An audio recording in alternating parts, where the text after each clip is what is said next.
Bonjour à tous, on se retrouve pour un cheval qui va peut-être nous plaire à Laval, puisqu'on revient au Petit Trot. Cela va nous permettre de revoir la tête du caissier. Il y a un animal que j'aime bien, c'est Forum Mélois, le numéro 1, qui est tout de suite en tête de ma sélection. C'est un cheval que je suis depuis très très longtemps. Il est frais comme un gardon, il est jeune, il a tout pour lui, voilà. Et puis derrière, on retrouve les deux Basirs. Alors il y en a 4 dans la course, il y en a 2 qui ont de super chance, 2 qui ont moins de chance puisqu'ils rendent 50 mètres.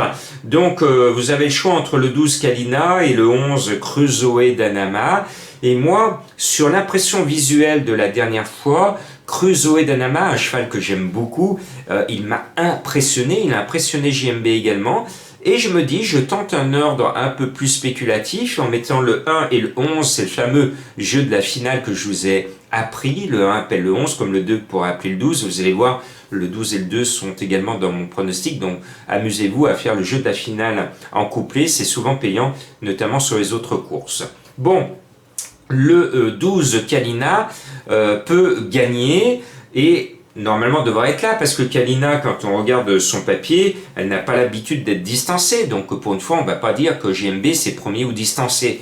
On croise les sabots. Bon, on tient là un tiercé de cacahuètes, un tiercé de favoris. En plus, c'est une addition, c'est une autre méthode que je vous ai apprise. Le 1 plus 11 donne 12. Et souvent, quand vous voyez deux chevaux, vous les ajoutez ou vous faites une soustraction. Cela vous permet de trouver un trio que vous n'auriez pas joué sur le papier, mais que vous allez toucher parce que cette méthode d'ajouter ou de soustraire va vous rajouter un cheval qui est à belle cote et qui vous permet de toucher une belle arrivée. Bon, le 14, Brillant Madric, il est de plus en plus brillant, il est bon à l'attelé, il est bon monté, il revient à l'attelage avec des ambitions, le cheval est bien. Bon, je pense que là, on tient là un quartet de cacahuètes. C'est les 4 gros favoris de la course. Bon, on va rajouter François Lagadoc, que j'aime bien. Il est au sulky du 2R d'Elios, où j'étais pas très chaud avec elle la dernière fois. Et là, je suis un peu plus en joie avec ce numéro 2. Je pense qu'elle a les moyens, encore une fois, de compléter la bonne arrivée. Et puis, je vous ai trouvé un coup de cœur. Vous avez vu, Mister X, Monsieur X. J'ai écouté les signes. Eh bien, je l'ai appuyé à la place. Je peux vous dire que je l'ai appuyé à la place. Il est bon deuxième. Donc, je sentais bien ce Mister X en mémoire à Monsieur X, pour ceux qui connaissent l'histoire des courses des années 60-70. Bon, ben là, après Monsieur X, mon coup de cœur, c'est le 8 Donuts de la Doue. Pour ceux qui me suivent depuis longtemps, il y a 2 ans, il m'avait permis de vous donner un quintet en 5 chevaux dans l'ordre. Donc je reste fidèle. Puis surtout, il trouve un engagement de rêve. Je pense qu'il va se donner à fond. On peut le suivre en confiance. Et puis, notre ami Junior nous a déclaré une pastille rouge, Junior Gelpa, sur le 3 d'Extase Montaval, mais Junior a eu l'honnêteté de le dire la semaine dernière.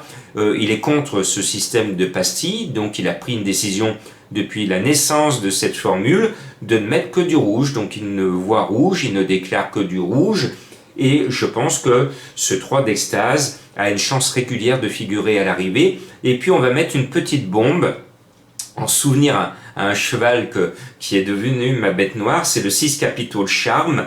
Il est très très fautif et pourtant bien luné, il pourrait vraiment se retrouver à l'arrivée, donc attention à lui. Je pense que le changement d'air à Laval devrait lui convenir. Alors on m'a demandé une énigme, il y a longtemps que je ne vous ai pas donné une énigme. Alors il ne tient qu'à une ligne blanche et pourtant c'est ma bête noire. Il s'apprête à tirer sa révérence et à prendre sa retraite. Qui est-il?